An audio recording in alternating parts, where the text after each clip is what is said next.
Kuthiwa abaningi ngesikhathi uNjoka veza ukuthi ungizwe kade wamqala kanti kahle kahle akazi ukuthi wamfunani uyamhlukumeza. Lokho kulandela inkulumo kaNgizwe esabalele ey'nkundleni zokuxhumana egxeka noma-ke eveza ukungenami kwakhe nge-promo kaNjoka. uNjoka ube segonyuluka ngezinto ekuyizona ezenziwe uNgizwe nangonyaka ka-2020 la khona kwakuzophuma enye yama-albhamu kade ebona i-promo. Akekho umuntu ongamazi uNgizwe ukuthi ngampela ujwayele ukuxova, kodwa-ke engazi ukuthi kuNjoka ukuzwela kakhulu. Kulandela inkulumo yakhe eyake yamehlela futhi la khona owayeyocopha umthakathi bebhekene iy'nqotho. Lokho-ke kubukeka ngazukuthi uNjoka uthatha izinto personal kakhulu ebese hlampe evelela kakhulu ku-social media. Asiyazi-ke inhloso ngqangi yokuvela kaNjoka ku-social media veze lolu vo lakho, kodwa-ke ukuvezela ukungenami kwakhe njengoba-ke egcine echaza wathi, ake ngibingelele sizwe sakithi lo bingelela uNjoka. Ngokokuzaleka-ke ngizaleka lapha endaweni yaseNgandla eMshisandle kungumathe, la ngazalwa khona ngakhulela khona, ngenhlonipho futhi nangayo yonke indlela ongayicabanga, njengoba ngihlonipha nje ngihlonipha wonke umuntu okhona emhlabeni. Ngiwumculi-ke okuyisiphiwo, ngizothi isiphiwo sami ngoba ngiqala ngokucula sengimdala nje, ngikhulele khona nengikwazi ukukwenza nenginakho noma ngabe kuthiwa kudelelekile, kodwa ngikuthole ngawo umculo akaze ngisebenze mina. Shuthi nje kwakuwubizo, ngikhule ngaka nje ngikhulela khona, akaze ngibe nazo futhi inkinga. Ngingena kule video nje bafowethu, ngizale video kusebusuku, kodwa ngihlushwa isimo sokuthi akulaleki. Mina-ke emculweni ngijwayele iy'nhlamba zakhona, sifikele kuzo sayijwayela nje ngoba ezinye zakhona ziyasikhulisa, ijwayelekile ezisikhulisayo nje, nezihlalo ezenza ukuthi sihlale si-relevant ngaso sonke isikhathi. Cha, ngingena nje lapha bafowethu angithokozile ngevidiyo, engabe ividiyo engabe yini, kaNgizwe. uNgizwe bafowethu ibuhlungu lento ayenza kimi, akayiqali manje. Nango-2020 umuntu ebengimhlonipha, nango-2020 wayenza lento. Uma ngikhumbula kahle kwakuzophuma i-albhamu yami ethi Isiziba, wayihliphiza ingakaphumi, engayazi nokuthi izothini. Wayihliphiza ngicabanga ukuthi kwakuyi-CD promo. Wayihliphiza ukuthi nje kube yinto ephelayo. Uthe uma iphuma i-albhamu kwayinhlanhla yokuthi-ke umuntu akwenze ngendlela asikefisa ngayo. Yaduma ingoma yethu abakamelo, yadla abantu, kodwa yathatha isikhathi ngoba abantu babebhilive kulokhu ayekade kusho. Namanje ngifica ngisesimeni la ngikhiphe khona iy'ngoma ey'mbili futhi abantu abaningi bengakazi nokuthi ngithini. Yes, ngicule ngo-Capitec, okay, kuyindlela yokucula, ngendlela umuntu acula ngayo. Bagxekayo, bajabulayo, kodwa futhi i-outcome yokuthi ngizothini ngempela kule album, akekho umuntu okhini nokhiye ukuthi ngizothini, akekho nje osazi ukuthi uNjoka uzocula thini. Kuseyilawo mazwibela nje iy'ngoma ey'mbili kuy'ngomeni eziwu-14.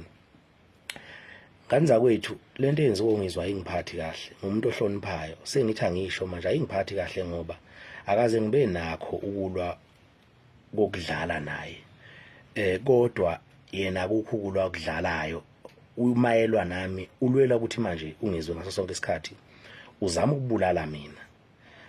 uNgizwe ey'nganeni zami nasemndenini wami ufana nomuntu othatha umkhonto ezongigwaza ngihlele ekhaya, ngisho emndenini, ngisho ey'hlotsheni, ngoba lento ayenzayo ayiyinhle. So-ke mfowethu, sengithi angizoyikhuluma lento Ngizwe ukuthi lento yenzayo mfowethu ayingiphathi kahle. Angazi ukuthi ngabonani. Uma ngale mhlawumbe kunecala ungitshela ukuthi la ndoda wangona wenza u1 no2, angikhumbuli nangelilodwa ilanga ngikona mfowethu. Mina abantu angiphila nabo nabantu abangaziyo bangazi ukuthi ngumuntu oyihlonipha kangakanani nobahlonipha kanjani abantu, nobazisa kanjani abantu. Ngisho ukuthi ongikhuluma kabi nongithukayo nonjanjani, akurongi-ke ukuthi abantu bengakuzwa uma bengayizwa into oyenzayo, ngoba sicula nje, asiculeli ukuthi sithandwe yibona bonke abantu, siculele ukuthi abanye abantu basithande, abanye futhi bengasithandi. Ngeke-ke kwenzeka ukuthi uthandwe yibo bonke abantu. So-ke lento ayenzayo uNgizwe ukuthi azongikhuluma ngingaze ngisho lutho kuye, ngingaze ngenze lutho kuye, naqale wangigubha ungizwe, wangigubha ukuba ngize ngigcine manje ngingasazi ukuthi lo muntu ngiyamhlonipha, kodwa manje wangigubha wakhuluma amagama okuba yena yonke into ayenzayo uma ikhuluma ngami kusuke kuqeda ngami, uzama ngayo yonke indlela kube kuthiwa kuya ngaye mina ngaba ngisa exist. Mina ngizwa akaze ngiyinaka impilo yakho, njengoba nje impilo yakho kade usubuke kuumuntu ongcono emphakathini, waphinda futhi wena ngokuba yilento iyona wabuyela kulolu taku okulo njengamanje. Akaze mina ngize ngiyinake leyo nto, uyabo. Abantu base bekumukele bekuthanda mfowethu, waphinde wayibuyisela ngalendlela oyiyona. Akazeke futhi ngihambe nginaka usizo lwakho mina onalo njengamanje ukuthi ngizongena empilweni yakho. Uma ngihluphekela mfowethu nginosizo lwami, akunankinga, kuyeke ngihlupheke mfowethu. Kodwa musukwenza ukuthi uzothatha iphalishi lezingane zami wena njalo ngaso sonke isikhathi ufuna ukuzolona. Ingoba ngenzani kuwe, ikuphi lokhu mhlambe ke okubo okuyisona engakwenza kuwe nokubona ukuthi kufanele ukuthi wena ngaso sonke isikhathi ulwisane nento yami engiyenzayo. Akaze ngunaka ngisho uyazi ukuthi nguhlonipha kanjani, kodwa lento oyenzayo mfowethu ayinhle kahle. Lokhu ngifuna ukusho isizwe sizwe ukuthi inhlonipho enginayo ngawe mfowethu iphelile, futhi ngiyafisa ukuthi sihlangane, ngoba la siyohlangana khona uyobona umuntu ongazange umbone. Uma ukuthi kufanele ukuthi ngife noma kuphele ngami emculweni, ngiphelele ukuthi bengilwela ukuthi wena uyangibulala, kuzokwenzeka lokho mfowethu. Angifuni uqamba manga, akaze ngibe nayo inhliziyo embi, kodwa wena kukho kube ngengikwenze kuwe manje ubona ngamehlo ngibonana nawe, ngoba lento yenzayo kimi ayimnandi futhi angiyifuni, ngoba akaze ngikuthwinte mina, akaze ngikusukele, akaze ngisho lutho. Funa wazi ukuthi ngizwe wena uyisitha sami sokuqala mfowethu kulento yenzayo, ngoba akaze ngenze lutho kuwe msunu kanyoka. Ayikho into engayisho kuwe Malebe kanyoka, lento yenzayo iyangicasula mfowethu. Funa ukwazi ukuthi mina ngiyindoda mina, futhi la siyodibana khona ngebumile utshani mfowethu. Ningixolele uma kukhona la ngikhuluma, kodwa into iyangihlukumeza emphakathini, ngoba akukho engangakona ngizwe. Uma ngicula mfowethu ngingakuculeli kahle ngiyeke. Mina kade wasangithuka abantu bahlala besithuka mihla namalanga, kodwa lokho kwenziwa yilo ukuthi athi mayesexakile empilweni afuna ukuvuka ngathi ngamagama abantu. Ibhlungu lento yenzayo, ibhlungu lento yenzayo, ibhlungu lento yenzayo. Ngiyindoda nami nginezingane njengoba nawe unezingane. La siyodibana khona mina nawe mfowethu, angifuni uqamba ma, anginawo usawubona wakho msunu kanyoka.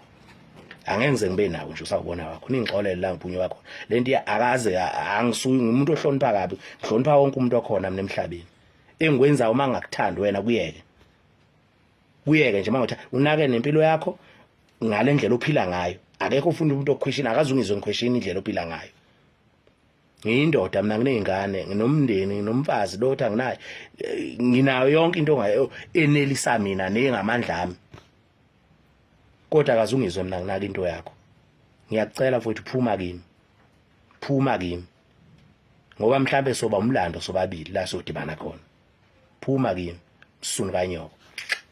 Kule nkulumo kanjoko ngizwa ngathi ukuthi uthathe ngamawala noma ke ezinye izinto uyithathe ngenhliziyo, njengoba ke kumaskandi kwaziwa ngezinto noma ke kwaziwa ngokugxekeka ukuze ukwazi ukuthi uvelele kubantu. Mangabe yena unjoko eseyithatha personal kanje ezethiwa nenhlamba noma ekhuluma lamagama alumela kanjena, angazi noma kusayiyona yini, mhlawumbe nizongicorrect abafethu uma ukuthi ngirong, kodwa ke mina angizwa kahle inkulumo kanjoko kangangokuthi mhlawumbe ukube kuya ngami ngabe amagama ayabuyisela esiswini, ngabe uwabuyisele. Kodwa ke ngisuvu lakho mayelana nalolu daba kwi-comment section. Ungakhohlwa ukusubscribe, ulike, wenze sure ukuthi uyakhomenta.